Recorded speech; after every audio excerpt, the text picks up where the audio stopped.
Guys, অনেক অপেক্ষার ফল সাকিবিয়ানদের জন্য এসে পড়েছে শাকিব খানের নতুন মুভির ট্রেইলার টিজার। সেটা হচ্ছে গিয়া বরবাদ। সো বরবাদ মুভিটা আমি টিজারটা আজকেই দেখলাম। সো আমার কাছে দেখে টিজারটা অসাধারণ লেগেছে। কিছু কিছু সিন তো আপনার ছিল এনিমেল থেকে কপি করা, বাট এটাকে মূলত কপি করা হবে না, বলা হবে না। কিন্তু এখানে ক্রেডিট দিতে হবে শাকিব খানকে। ওর অভিনয় ছিল একমাত্র দুর্দান্ত, খুবই অসাধারণ ছিল ওর অভিনয়টা।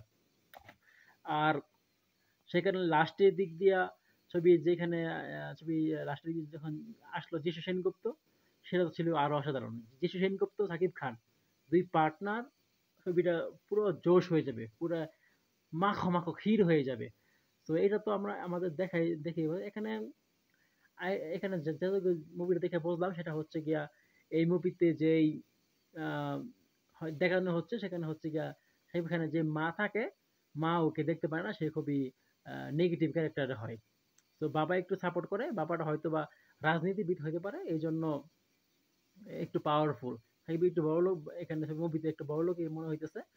সো সবকিছু মিলিয়ে টিজারটা ছিল অসাধারণ। আমার কাছে তো খুবই ভালো লেগেছে। সো আপনাদের কাছে কার কাছে কিরকম লাগেছে? সো কমেন্ট বক্সে জানান, আর সাকিবিয়ান যারা আছেন ওরা কে কে মুভিটা ফার্স্ট শো থেকে দেখবেন, কমেন্ট বক্সে জানিয়ে দেন। সো আপনাদের মতামত আশা করছি। ধন্যবাদ গাইস। অনেক অপেক্ষার ফল সাকিবিয়ানদের জন্য এসে পড়েছে শাকিব খানের নতুন মুভির ট্রেইলার টিজার। সেটা হচ্ছে গিয়া বরবাদ।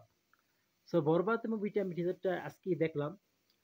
সো আমার কাছে দেখে টিজারটা অসাধারণ লেগেছে।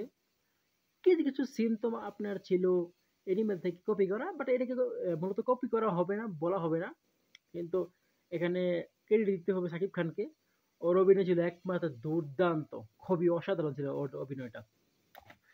আর সেখানে লাস্টের দিক দিয়া ছবি যেখানে ছবি লাস্টের দিকে যখন আসলো যিশু সেনগুপ্ত, সেটা তো ছিল আরো অসাধারণ। যিশু সেনগুপ্ত সাকিব খান দুই পার্টনার, ছবিটা পুরো জোশ হয়ে যাবে, পুরো মাখো মাখো ক্ষীর হয়ে যাবে। তো এটা তো আমরা আমাদের দেখাই দেখি এখানে। এখানে যে মুভিটা দেখে বুঝলাম সেটা হচ্ছে গিয়া এই মুভিতে যেই আহ, দেখানো হচ্ছে সেখানে হচ্ছে গিয়া সাকিব খানের যে মা থাকে, মা ওকে দেখতে পারে না, সে খুবই নেগেটিভ ক্যারেক্টার হয়। তো বাবা একটু সাপোর্ট করে, বাবাটা হয়তো বা রাজনীতিবিদ হতে পারে, এই জন্য একটু পাওয়ারফুল। সাকিব একটু বড় লোক, এখানে মুভিতে একটু বড় লোক মনে হইতেছে। সো সবকিছু মিলিয়ে টিজারটা ছিল অসাধারণ। আমার কাছে তো খুবই ভালো লেগেছে। সো আপনাদের কাছে কার কাছে কিরকম লাগেছে? সো কমেন্ট বক্সে জানান, আর সাকিবিয়ান যারা আছেন ওরা কে কে মুভিটা ফার্স্ট শো থেকে দেখবেন, কমেন্ট বক্সে জানিয়ে দেন। সো আপনাদের মতামত আশা করছি। ধন্যবাদ।